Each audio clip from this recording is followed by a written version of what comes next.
Domestic violence. It happens to everyone and it's everywhere. Statistics say they've shown that approximately 1 in 4 women have or currently experience domestic violence. These statistics are staggering. Wait till you hear this one. Over 15 million children are abused each and every year. It breaks my heart. I'm LeAnne Parsons, and I'm a certified well-being coach and the facilitator of Reverberate Truth. Reverberate Truth is an online support network for domestic violence survivors and victims and their families. I am here to support and encourage you as you make the transitions necessary to bring wholeness and safety and a nonviolent life into your world. So, as many of you know, I'm an adoptee, and I asked many in my adoption community about their experiences with domestic violence. Maybe their biological families have experienced domestic violence. Perhaps they experienced domestic violence within the context of their adoptive families. That happens too. It's sad but true. Adoption isn't always rainbows and unicorns. Children aren't always safer outside of a biological family. And so I've had some really honest answers and some really beautiful conversations and questions posed by those within the adoption community. And I thought I would just come here today and jump on and share with you one of the questions that was proposed to me from the community. So I had a dear friend ask this question. I'm going to go ahead and look over and read it so I can get it word for word here. It says, who, LeAnne, gets into an abusive relationship, and how does this happen? My birth mother was abused by my birth father. Her family says that it was because she had low self-esteem. Does that explain it? Also, she tried to leave several times, but kept going back. Why do they go back? Also, is there any hope for the abusers to change? If they can do that, how do they go about doing it? Wow, there is a lot of questions in my friend's response to my questions about domestic violence within the adoption community. And I just love them for being able to reach out and ask these questions. Let's look at the first one again. It says, who gets into an abusive relationship and how does it happen? Again, everybody is at risk of domestic violence. It happens to everyone, everywhere. Every socioeconomic network of people, it happens there. The rich and famous, it happens there. The poor and destitute, it happens there. Middle class, it's everywhere. Like I said, 15 million children, 1 in 4 women are impacted by domestic violence. Wow, this is huge. It's not isolated. Domestic violence shows no favorites. Could low self-esteem be part of it? Sure. Oftentimes, people are really very much in love with the batterer or abuser. You know, sometimes in a relationship, it starts out really, really beautiful. The batterers are not batterers at the beginning. They're flatterers. They praise. They want to spend so much time with you. They covet their time with you. They don't want you to spend it with anybody else but them. And it can make us as women feel very loved and cherished. That's how it can oftentimes begin. It doesn't stay that way though. In an emotionally and abusive environment, all of a sudden the tables are turned and it gets extremely controlling. And that provides all kinds of risks and dangers within a relationship. Oftentimes, a woman will tell me that she has been so invested in this relationship. She's given love, money, time, resources. She's given her whole heart and all of everything that she is into this relationship to make it work. She's trying everything that she knows in order to make this relationship work.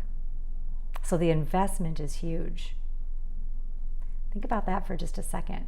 How much are you investing in your relationships? It's a really common question. Some will say they didn't understand that it was abuse. Perhaps they grew up in a family where they witnessed abuse, they experienced abuse on a regular basis. And so they walk into this new relationship thinking that it's perfectly normal way of doing family to be battered, abused, blamed, shamed, beaten up, restricted, withheld from. It might appear very normal to them because of their past situation.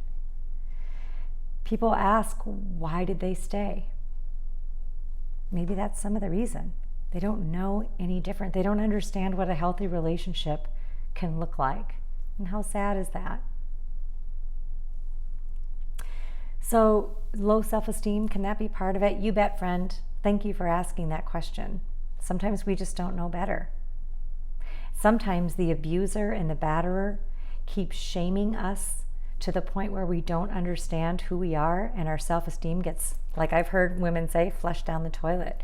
We don't even know who we are anymore. We've completely lost ourselves in the relationship. We're told repeatedly in a domestic violence or abusive relationship that we're not worth it. We can't make it on our own without them. And that can be a huge reason why some women stay and why they go back. So I'm going to, answer the other questions that my dear friend posed in a future video. But I just wanted to take a pause here for a second and look at some statistics and some realities about what all these studies have shown about why some women stay. The abusers work really hard to keep you in a relationship. They will threaten you and they will fight you to have you stay.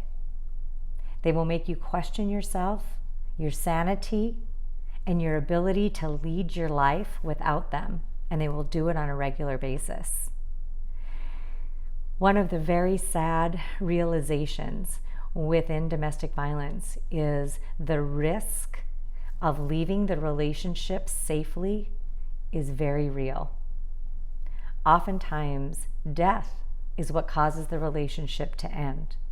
The risk of getting killed greatly increases when a woman or a man is in the process of trying to leave a relationship. We've seen Dateline, 2020, 60-minute shows about this issue and about how dangerous it can be. On an average, 3 women die. I'm reading this right off of the internet. 3 women die at the hands of a current or former intimate partner every day. That's huge. We as a community, we have a responsibility and a privilege to speak up and speak out about the topic of domestic violence. It happens, again, to everyone, everybody. The statistics are, you probably know somebody who has walked through a domestic violence situation. I've sat knee to knee with women who've had guns to their head, who've called me crying from a closet, trying to hide. I've talked with women who are fighting the court systems, that their batterers are preventing them from seeing their children, just all kinds of very painful things. And so, we can ask the same question, why do the abusers continue to abuse? It's a choice that they're making, ladies and gentlemen. It's a choice to be an abuser. Why do they choose to abuse? Batterers are very good at making victims think that the abuse is their fault. I've said that. Sometimes the victims, they can believe that they're responsible. If the batterers are not assuming responsibility for their own inappropriate behavior, the blame's going to go somewhere. And sometimes the abused will take the blame.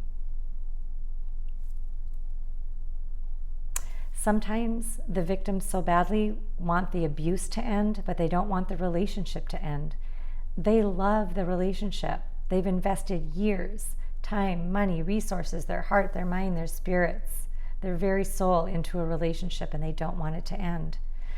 The batterers promise that they're going to stop abusing them. This is the last time. It only happens when I drink. I'm not going to do it again. Oh, I promise you the kids are safe. Sometimes those are empty promises. Remember, it's a choice that the batterer is making. The survivors, the victims, they don't want the relationship to end. I get that. We all invest a lot. But your safety is first. You never, ever deserve abuse or violence. It is not okay.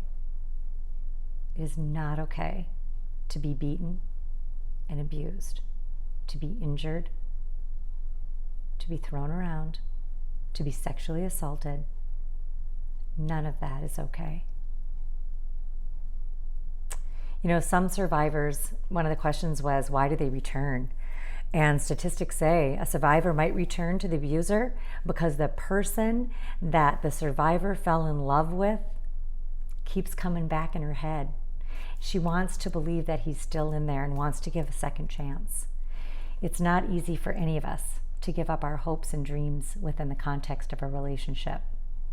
We always believe that people can change, but people will only change if they get the help and the support and they want to change.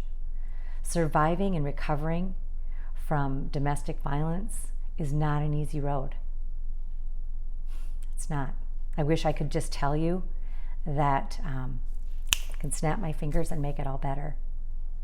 It doesn't happen overnight.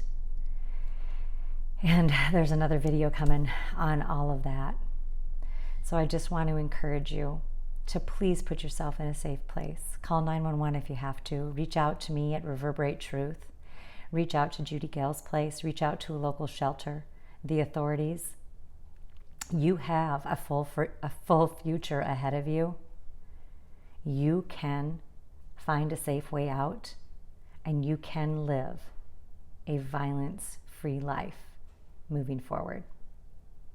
Until next time, stay safe and be well, and remember, you're not alone.